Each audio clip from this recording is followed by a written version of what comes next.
Stories SKH की जुबानी सुनिए ये कहानी। School of magic season 2। Title, भले ही वह स्वेच्छा से काम करे, मैं उसे नहीं चाहूंगा। क्या यह सचमुच आवश्यक है? यह आपका अपना पारिवारिक व्यवसाय है। निर्देशक शेखावत जिस अतिथि को व्यक्तिगत रूप से प्राप्त करने गए थे, वह बेहद इम्पोर्टेंट होगा। यदि आपके कार्यों के परिणाम स्वरूप वे किसी सौदे तक पहुंचने में असमर्थ हो जाते हैं, तो आप कबीले के मालिक को अपनी बात समझाने में भी सक्षम नहीं होंगे। नीली पोशाक वाली महिला ने सलाह दी। क्या यह आपकी चिंता का विषय है? आहन ने कहा। भाई आहन, चलो अगले कैबिन में चलते हैं, यह उतना बुरा भी नहीं है। आदर्श ने उसे सलाह दी। यह तो है वो रुद्र से अगली कैबिन में अपने व्यवसाय पर चर्चा करने के लिए कहे। ऐसा नहीं है कि मैं यहाँ अक्सर आता हूँ, मैं जो चाहूँ कैबिन चुन सकता हूँ। मुझे वास्तव में इसकी परवाह नहीं कि यह शाही कैबिन है। मैं सिर्फ आपके रवैये से ना खुश हूँ। अगर रुद्र मेरे साथ ऐसा व्यवहार करता है तो मैं इसे स्वीकार कर सकता हूँ, क्योंकि वह मेरा बड़ा भाई है। लेकिन आपको क्या लगता है कि आप कौन है जो मुझे जाने के लिए कह रही हो? आहन ने उसे कहा। नीली पोशाक में मिश्रित रक्त वाली महिला का चेहरा तब पीला पड़ गया जब उसे पता चला कि आहन उस पर दोष मढ़ रहा है। उसने उससे आगे कोई बहस नहीं की, बल्कि बाकी स्टाफ से बर्तन अगले कैबिन में ले जाने को कहा। मेरे स्वादिष्ट भोजन और पेय को मत छुओ, अगले कैबिन में कुछ स्वयं व्यवस्थित करो। जब आहन ने देखा कि कर्मचारी मेज और कुर्सियों को भी हटाने की कोशिश कर रहे हैं, तो उसने भौहें चढ़ा दी और बुरी तरह चिल्लाने लगा। मिश्रित रक्त वाली महिला की आंखें नफरत से चमक उठी। फिर भी वह जानती थी कि आहन के साथ फिर से बहस करना नासमझी थी। चाहे कुछ भी हुआ हो, आहन अभी भी शेखावत कबीले के नेता का दूसरा बेटा था। नियुक्त कर्मी के रूप में इससे कोई फर्क नहीं पड़ता कि वह सही थी, उसे वैसे भी दंडित किया जाएगा। महिला की आंखों में भाव देखकर आदर्श ने अंगूर का एक गुच्छा उठाया और उसे अपने मुंह में डालना शुरू कर दिया। उन्होंने आहन की ओर उत्सुकता से देखा और पूछा, क्या तुम्हें उससे कोई शिकायत है? ईर्ष्या? वास्तव में नहीं। मुझे यह पसंद नहीं है कि मेरे भाई के अधीनस्थ मेरे साथ वैसा व्यवहार करे जैसा उसने किया। अगर मैंने उन्हें सबक नहीं सिखाया तो वे शायद यह भी भूल जाएंगे कि मेरा उपनाम शेखावत है। आहन ने कहा। मुझे लगता है आप जैसे फुरदाई को अहंकार पूर्वक कार्य करने का अधिकार है, लेकिन मैं शर्त लगाता हूँ कि आप हमेशा अपने पिता से पीटेंगे। आदर्श ने हंसते हुए कहा। यह पहले था, कम से कम मैं अब राष्ट्रीय टीम का प्रतिनिधि हूँ। मैं अब मुफ्त में खाना नहीं खाऊंगा, है ना? आहन ने कहा। कोई आश्चर्य नहीं कि आप जैसा आलसी आदमी हाल ही में आश्चर्यजनक रूप से मेहनती हो गया है। यदि आप राष्ट्रीय टीम में नहीं होते तो मुझे यकीन है आप उस महिला पर इस तरह अपनी भड़ास निकालने की हिम्मत भी नहीं कर पाते। आदर्श ने व्यंग्यपूर्वक कहा।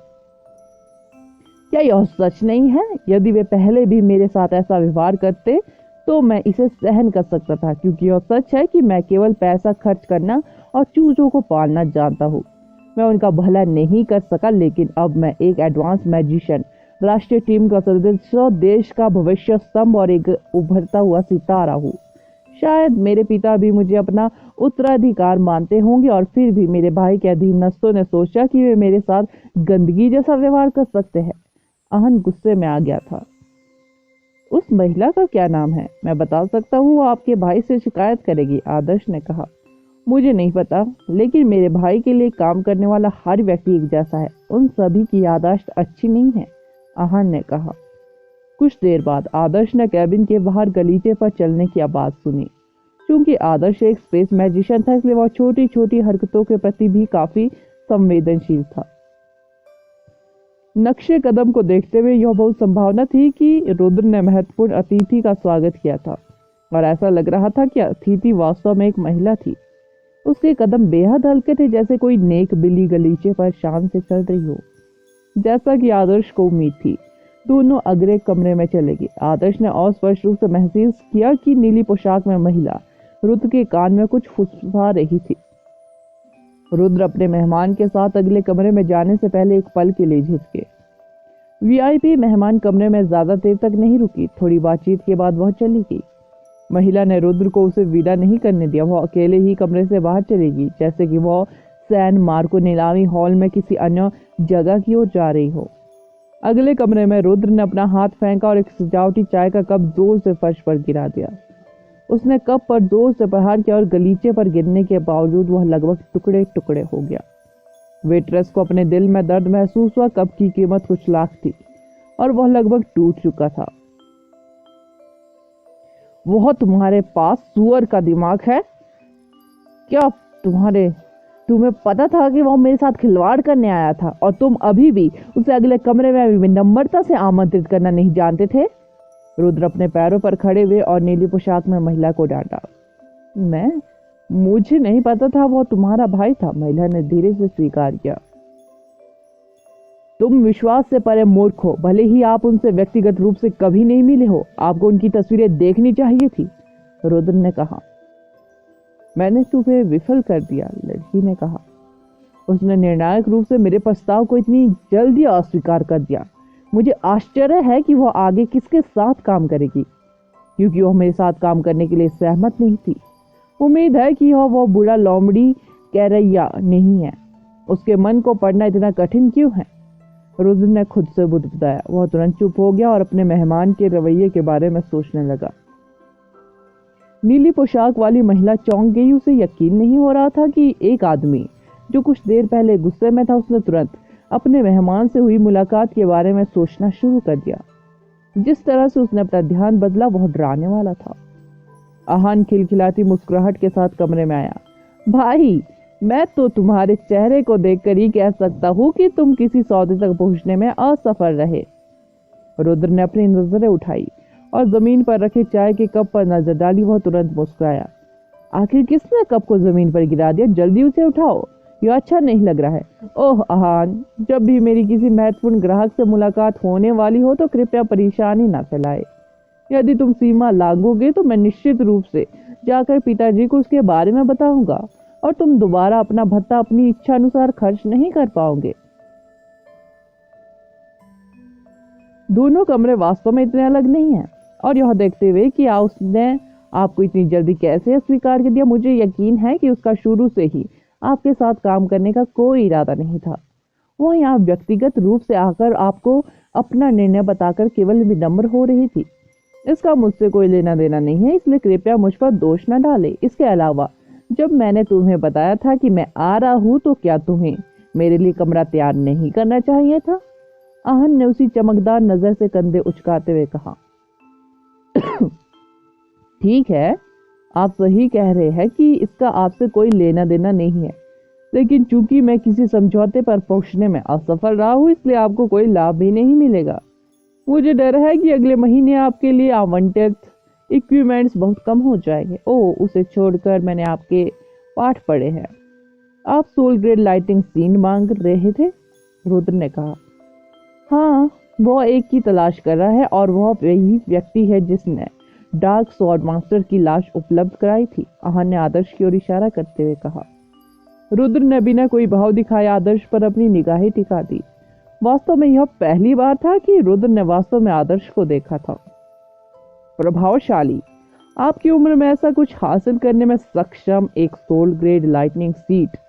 मैं किसी को इसकी तलाश करने के लिए कहूंगा। अगर मुझे वह मिल जाए तो मैं इसे आपके लिए लाऊंगा, लेकिन फिलहाल मेरे पास सीमित धनराशि है। आपको पहले मुझे पैसे ट्रांसफर करने होंगे, रुद्र ने कहा। भाड़ में जाओ, क्या तुम सच में सोचते हो कि मैं भुगतान नहीं करूंगा? क्या आप इसके लिए अग्रिम भुगतान नहीं कर सकते? आहन ने कहा। आप कभी नहीं जानते, रुद्र ने हंसते हुए कहा। यह लो, आहन ने मोटे तौर पर रुद्र के हाथों में एक कार्ड दिया। रुद्र ने तुरंत कार्ड के अंदर पैसे की जांच की और अपने होठों को थपथपाया। ओ आहन, तुम कब उसके जैसा बन सकते हो और मेरे लिए 850 मिलियन कमा सकते हो?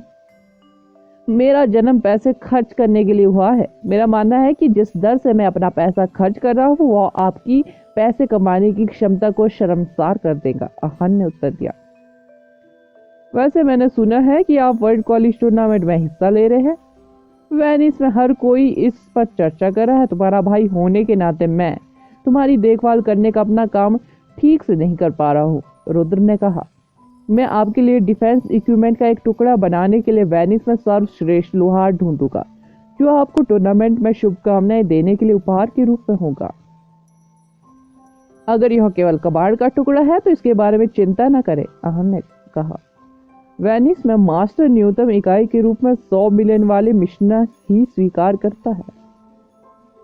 ओह, तब तो मैं खुशी से माफी का उपहार स्वीकार कर लूंगा, आहन ने बेशर्मी से कहा। आप इसे आपके साथ गंभीरता से व्यवहार ना करने के लिए माफी के उपहार के रूप में सोच सकते हैं। टूर्नामेंट में अपना सर्वश्रेष्ठ प्रदर्शन करें। कबीले के मालिक को यह ना सोचने दे कि आपके द्वारा निवेश किया गया पैसा बर्बादी के अलावा कुछ नहीं है, रुद्र ने कहा। अभी आप किससे मिल रहे थे? आहन ने विषय बदल दिया। एक खूबसूरत महिला इतनी सुंदर कि मेरे जैसा आदमी भी ललचा जाए। ओह, आहन ने अपनी बोहें ऊपर उठाई। वह अपने बड़े भाई से अत्यंत परिचित थे। उस आदमी ने कभी भी महिलाओं में कोई दिलचस्पी नहीं दिखाई थी, ना ही उसे पुरुषों में कोई दिलचस्पी थी। एकमात्र चीज जिसमें उसकी दिलचस्पी थी वह पैसा था, खासकर तब जब इसकी एक बड़ी रकम उसके खाते में ट्रांसफर की जा रही थी। यदि कोई महिला रुद्र को मोहित करने के लिए पर्याप्त सुंदर थी तो उसे विनाशकारी स्तर की सुंदरता होना चाहिए। यदि आहन को पहले से पता होता तो वह प्रवेश द्वार पर इंतजार करता।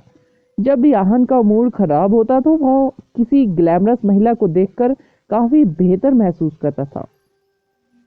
उसका नाम क्या है? आदर्श ने पूछा। कमरे की हवा में एक अनोखी खुशबू फैल रही थी। आदर्श को लगा कि यह अजीब तरह से परिचित थी। आशा रुइया, रुद्र ने अपने ग्राहक की पहचान छिपाने की परवाह किए बिना उत्तर दिया। ओह ठीक है, आदर्श ने कहा और फिर से वह मेरी स्त्री बनने के योग्य है। रुद्र के चेहरे पर मुस्कान आ गई। तुम्हारे शब्दों को देखकर मैं कह सकता हूं कि वह तुमसे बात भी नहीं करना चाहती, आहन ने उसका मजाक उड़ाया।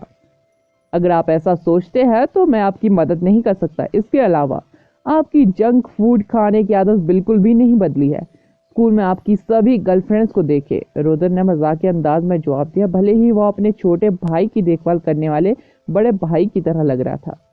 इन शब्दों ने आहन को तुरंत क्रोधित कर दिया। मैंने सुना है, किसी ने मुझसे कहा था कि सिंह कबीले की लड़की भी राष्ट्रीय टीम में है। यदि आप वास्तव में सक्षम हैं तो उसे फंसा दे ताकि आपके विवाह के माध्यम से दोनों कुल एक हो सके। हमारे पास पैसा है और सिंह कबीले के पास शक्ति है। हम आसानी से एक पावर हाउस के रूप में उभर सकते हैं, रुद्र ने कहा। क्या आप नंदिनी की बात कर रहे हो? आहन चौंक पड़ा। नंदिनी? सच में? यहां तक कि शेखावत कबीले ने भी उसे लेने की हिम्मत नहीं की। मैं भूल गया कि दूसरी लड़की का नाम क्या था। शिवांगी, आदर्श ने संकेत दिया। हाँ, वही है। उसे बचाओ और तुम कबीले पर बहुत बड़ा उपकार करोगे, भले ही तुम्हें वर्ल्ड कॉलेज टूर्नामेंट में शर्मिंदा होना पड़े, रुद्र ने उससे कहा। मैं उसे नहीं फंसाऊंगा, भले ही उसने स्वेच्छा से मेरे पास आने की कोशिश की हो, आहन ने तुरंत खारिज कर दिया। School of magic season 2। Title, Asha Ruia. आदर्श सैन मार्को नीलामी हॉल में दौरे पर गए क्योंकि वह काफी ऊब महसूस कर रहा था। वीआईपी कमरों में कुछ ही दूरी पर एक लंबे गलियारे में कांच की अलमारियां एक पंक्ति में रखी गई थी, जो विभिन्न प्रकार की ऐतिहासिक अर्थपूर्ण कलाकृतियों को प्रदर्शित कर रही थी। उदाहरण के लिए जल प्रकार के जादुई उपकरण का पहला टुकड़ा प्रदर्शन पर था। जादुई हथियार और पुराने रिकॉर्ड बताते हैं कि कैसे वाटर एलिमेंट को एक निषिद्ध मैजिक माना जाता था। वह वेनिस के इतिहास के सबसे शक्तिशाली वाटर मैजिशियनों की खोपड़ियां भी थी। आदर्श गलियारे में चला गया। आज कोई नीलामी नहीं थी, इसलिए आदर्श गलियारे में चलने वाले एकमात्र व्यक्ति थे। जैसे ही उन्होंने प्रदर्शित की जा रही वस्तु को देखा, आदर्श आश्चर्यचकित हुए बिना नहीं रह सके। उसे यकीन नहीं था कि ऐसा इसलिए था क्योंकि जिस दुनिया को वह एक बार जानता था वह बहुत सामान्य थी, या क्या वह वर्तमान में एक जादुई सपना देख रहा था जहां जादू की सभ्यता लंबे समय तक चली थी और मानव जीवन में पूरी तरह से मिश्रित हो गई थी। यह बिल्कुल अविश्वसनीय लगा। जब वह चल रहा था, अचानक उसे एक शेल्फ पर अंगूठे के आकार का एक काला पत्थर मिला। पत्थर क्रिस्टल की तरह सुंदर था, जिसकी सतह पर टिमटिमाते सफेद बिंदु थे, जैसे रात में तारों से भरा आसमान इसकी असाधारण सुंदरता को दर्शाता है। आदर्श थोड़ा भ्रमित था। इतना छोटा पत्थर इतना जादुई कैसे लग सकता है? वो छोटे पत्थर की कथा पढ़ने के लिए आगे बढ़ा। इसे अपराध का पत्थर कहा जाता है। 20 साल से भी अधिक समय पहले एक आधिकारिक खूबसूरत महिला जनता को दिखाना चाहती थी कि वो अपराधियों को सजा देते समय निष्पक्ष और न्याय संगत थी, और पत्थर इसका प्रतीक था। उसके पीछे एक महिला की सुखद आवाज उठी, यहाँ तक कि उसकी शक्ल सूरत को देखे बिना भी आदर्श सिर्फ उसकी आवाज से बता सकता था कि वह महिला कितनी सुंदर और भव्य थी। जैसे ही वह पीछे मुड़ा, उसे घूंघट से ढका हुआ एक चेहरा दिखाई दिया, जैसा कि उसे उम्मीद थी।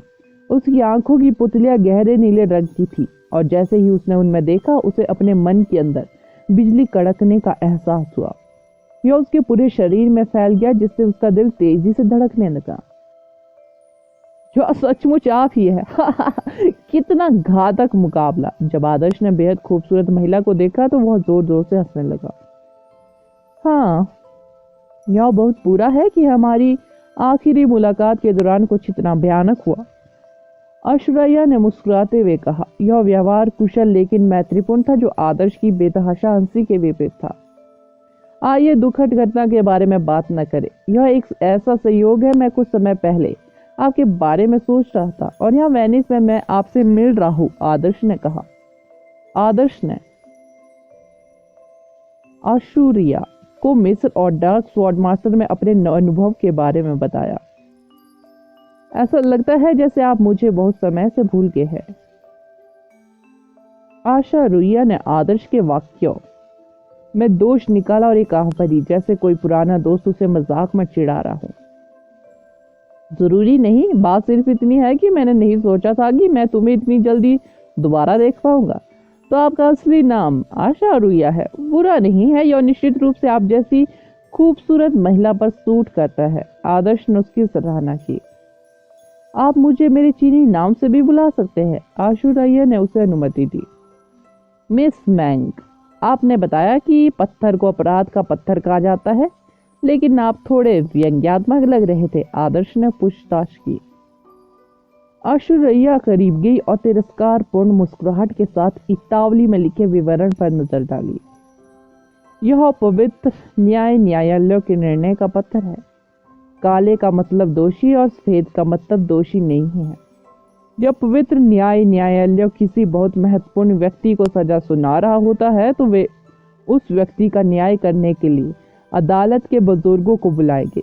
यदि काले पत्थरों की संख्या सफेद से अधिक हो तो व्यक्ति को दोषी माना जाएगा और न्यायालय द्वारा कड़ी सजा दी जाएगी। लगभग 20 साल पहले एक विशेष मामले में काले और गोरे की संख्या बराबर थी, लेकिन पार्थेन मंदिर की देवी ने काले पत्थर से मतदान करके अपने ही भाई को दोषित घोषित कर दिया। इस प्रकार निष्पक्ष और निष्पक्ष होने के लिए उनकी सराहना की गई। तब से जिस पत्थर का इस्तेमाल उन्होंने वोट करने के लिए किया था, उसे दुनिया भर के लोगों के देखने के लिए यहाँ प्रदर्शित किया गया है। ऐश्वर्या ने आदर्श को धैर्यपूर्वक समझाया। अगर यह पहले ड्रॉ था तो इसका मतलब है कि उस व्यक्ति ने जो किया वो अनिवार्य रूप से अक्षम्य नहीं था, लेकिन इसे आमतौर पर स्वीकार भी नहीं किया गया था। ऐसा कहा जा रहा है कि अगर उसके पास अपने वोट से अपने परिवार के सदस्यों के भाग्यों का फैसला करने का विकल्प था और फिर भी उसने काले रंग को वोट देना चुना, तो उसके साथ कुछ गंभीर रूप से गलत होना चाहिए, आदर्श ने टिप्पणी की। तुम्हें भी ऐसा लगता है? ऐश्वर्या घूंघट के पीछे मुस्कुराई। ऐसा लग रहा था जैसे वह भी इस बात से सहमत थी कि पार्थेन मंदिर की देवी उसके दिमाग से भागती। उसने ऐसी स्थिति में अपने परिवार के प्रति वफादारी से ऊपर धार्मिकता को रखने के कार्य को अनुचित माना। आइए इतनी गंभीर बात के बारे में चर्चा ना करें। मैं अभी अभी वेनिस पहुंचा हूँ। क्या आप मेरे साथ घूमने, दोपहर की चाय पीने और कुछ इटालियन पिज्जा खाने में रुचि रखते हो? आदर्श ने पूछा। जरूर, लेकिन मुझे पहले कुछ चीजों पर ध्यान देना है। आप एक जगह चुन सकते हैं और वहां मेरा इंतजार कर सकते हैं। बेझिझक पहले पिज्जा ऑर्डर कर सकते हैं, ऐश्वर्या ने कहा। उसकी आंखों से ऐसा लग रहा था कि वो आदर्श से बात करने में काफी दिलचस्पी ले रही थी। आदर्श ने उस ड्राइवर को ढूंढा जिससे वह पहले मिला था और बूढ़े व्यक्ति से उसे स्वादिष्ट भोजन के साथ एक आरामदायक जगह पर ले जाने के लिए कहा, ताकि वह वेनिस में कुछ शांति का आनंद ले सके। बूढ़ा सचमुच एक अनुभवी ड्राइवर था। वह आदर्श को एक क्रिस्टलीय और बालकनी वाली जगह पर ले गया, जिसके दोनों तरफ रंगीन यूरोपीय इमारतों की दो पंक्तियों के साथ एक नदी का शानदार दृश्य दिखाई देता था, और एक परी कथा के दृश्य की तरह दोनों किनारों को जोड़ने वाला एक चाप था। सबसे महत्वपूर्ण बात यह है कि उस जगह के ठीक बगल में विशेष रूप से जोड़ों के लिए एक अनोखी सराय थी। आदर्श को लगा जैसे ड्राइवर ने बहुत ज्यादा कर दिया है, इसलिए उसने उस आदमी को कुछ अतिरिक्त टिप्स देने की इच्छा महसूस की। आशा रुइया को पत्ता भेजने के बाद आदर्श आराम की मुद्रा में कुर्सी पर बैठे। उनके बगल में एक आइस्ड कॉकटेल था और एक गर्म पिज्जा जल्द ही आ गया। इसने ज़ॉम्बी से घिरे खूनी युद्ध क्षेत्र में जीवित रहने की कोशिश करने के उनके अनुभव को बहुत पीछे छोड़ दिया। हालांकि गंदी लड़ाइयों के बिना लोगों के लिए उस दुर्लभ शांति की सराहना करना कठिन था जिसका आनंद उन्हें अपने जीवन में मिला। आखिरकार राक्षसी जीव हमेशा से ही उनके लिए खतरा रहे थे। आदर्श को आशा रुइया के आने के लिए ज्यादा देर तक इंतजार नहीं करना पड़ा। उसकी पैंट किसी अज्ञात सामग्री से बनी थी और उसके पतले पैरों और अच्छी तरह से फैले हुए निचले हिस्से पर कसकर लिपटी हुई थी। इसी कारण से किसी भी आदमी को यह दृश्य बहुत आकर्षक लगेगा। मुझे भूख लगी है। आशा रुइया को बिल्कुल भी अजीब नहीं लगा और उसने बैठते ही यह बात बोल दी। पिज्जा अभी भी ओवन में है, कृपया थोड़ी देर प्रतीक्षा करें। आदर्श ने दूर से रसोई की ओर देखा। क्या आप कुछ खरीदने की योजना बना रहे हैं? आशा रुइया ने पूछा। एक सोल ग्रेड लाइटनिंग सीट। मैंने अपने द्वारा बचाए गए सारे पैसे रुद्र को दे दिए हैं, जिनसे आपकी कुछ समय पहले मुलाकात हुई थी। मैं एक डोमेन के साथ सोल ग्रेड लाइटनिंग सीड खरीदने की योजना बना रहा हूं ताकि मैं वर्ल्ड कॉलेज टूर्नामेंट में बेहतर परिणाम प्राप्त कर सकूं। आदर्श ने स्वीकार किया। अच्छा ऐसा है।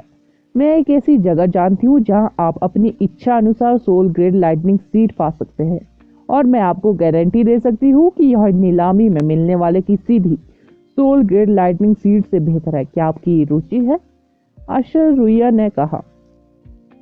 आदर्श और पूछने ही वाला था कि पिज्जा आ गया। आशा रुइया ने तुरंत एक टुकड़ा अपनी प्लेट में रख लिया और उसका आनंद लेने लगी। आदर्श ने अपने हाथ से एक टुकड़ा पकड़ लिया। उसे हमेशा लगता था कि इस तरह से पिज्जा खाना अधिक स्वादिष्ट होता है। सोल ग्रेड लाइटनिंग सीड कहाँ है जिसका आपने उल्लेख किया था? आदर्श ने पूछा। मेरी जानकारी आमतौर पर बहुत महंगी होती है। आपको क्या लगता है कि रुद्र मुझसे मिलने के लिए इतना उत्सुक क्यों है? आशा रुइया ने मुस्कुराते हुए कहा। यह भोजन मुझ पर है, आप मजाक कर रहे हैं। आदर्श ने गंभीरता से कहा। मेरा मानना है कि हमारा रिश्ता बहुत पवित्र है। पैसे के बारे में बात करना बहुत दुखद है। वह गंभीर रूप से दन से बाहर चल रहा था। रुद्र को उसने जो 850 मिलियन दिए वह मूल रूप से वह सब कुछ था जो उसके पास था। सोल ग्रेड लाइटनिंग सीड की सैंडीनैक्स कहा जाता है। इसका मूल रूप से चीनी भाषा में अर्थ है लाइटनिंग तानाशाह। इसका ऑरा एक तानाशाह की तरह है जो पास की सारी लाइटनिंग की ऊर्जा को अपने वाहक के शरीर में अवशोषित करने में सक्षम है, और इसकी क्षमता किसी भी अन्य लाइटनिंग डोमेन की तुलना में कम से कम कुछ गुना है। इसमें सोल ग्रेड लाइटनिंग सीड्स के बीच सबसे अधिक लाइटनिंग प्रतिरोध भी है। इसके लाइटनिंग स्पिलों का प्रवर्धन सामान्य सीड से कम 5 से 6 गुना अधिक है, और यह वाहक के लाइटनिंग स्पिलों द्वारा प्रभावित लक्ष्य पर विशेष प्रभाव लागू कर सकता है। यदि लाइटनिंग स्पिल लाइटनिंग तानाशाह के डोमेन के भीतर किसी लक्ष्य पर उतरे है तो यह तानाशाह कॉल को ट्रिगर करेगा, जो intermediate lightning spill thunderbolt exploding एक्सपेक्स जितना शक्तिशाली है। आशा रुइया ने प्रोफेशनल तरीके से आदर्श को समझाया। जब आशा रुइया ने आदर्श के चेहरे पर भाव देखे तो वह खिलखिला उठी। आदर्श के बोलने से पहले उन्होंने कहा, मैं लाइटनिंग तानाशाह के बारे में बस इतना ही जानती हूँ कि बाकी आपको खुद ही पता लगाना होगा, लेकिन मुझे पूरा विश्वास है कि जो मैंने आपको बताया है वह पहले से ही उससे कहीं बेहतर है जो आप प्राप्त कर सकते हैं नीलामी से। अहन ने आदर्श को सोल ग्रेड लाइटनिंग सीड के प्रभावों के बारे में संक्षेप में बताया था। एक डोमेन का उपयोग मूल रूप से एक एलिमेंट पर एक मैजिशियन के निमंत्रण को बनाने के लिए किया जाता है। एक डोमेन के साथ एक मैजिशियन एलिमेंट की ऊर्जा को अपनी ओर इकट्ठा करने में सक्षम था, जिससे एक ऐसा क्षेत्र बन गया जो मैजिशियन को मैजिक करने और अपने मैजिक के रूप को आसानी से बदलने की अनुमति देगा। हालांकि एक सोल ग्रेड लाइटिंग सीड जो लाइटनिंग एलिमेंट को अवशोषित कर सकता है और अपने वाहक के लाइटिंग प्रतिरोध में सुधार कर सकता है, जैसे कि आशा रुइया ने उल्लेख किया था, अविश्वसनीय रूप से दुर्लभ। आखिरकार एक मैजिशियन के पास पहले से ही एक डोमेन के अंदर एक एलिमेंट का नियंत्रण और प्रतिरोध बेहतर था, और यदि सोल ग्रेड लाइटिंग सीड अभी भी आधार आंकड़ों को और बढ़ावा देने में सक्षम था तो उसका नियंत्रण और प्रतिरोध कितना उल्लेखनीय होगा। वह बस स्थिर खड़ा रह सकता है और एक जादूगर को इंटरमीडिएट लाइटिंग स्पिलों के साथ लगातार विस्फोट करने दे सकता है, और जब तक कि उनकी ऊर्जा समाप्त नहीं हो जाती और वह अभी भी पूरी तरह से ठीक रहेगा। एक जादूगर को एक डोमेन देने के अलावा सोल ग्रेड सीड द्वारा प्रदान किया गया प्रवर्धन इसका मुख्य विक्रय बिंदु था। क्योंकि हर किसी का magic star orbit, star pattern, star constellation और स्टार पैलेस द्वारा नियंत्रित किया गया था, इसलिए डोमेन या सीड के प्रवर्तन के बिना हर मैजिक की क्षति समान होने वाली थी। स्पिरिट ग्रेड सीड या सोल ग्रेड सीड महंगे होने का कारण एक जादूगर की ताकत में सुधार करने की उनकी क्षमता थी। अगला एपिसोड जानने के लिए बने रहे मेरे इस चैनल के साथ। Thank you.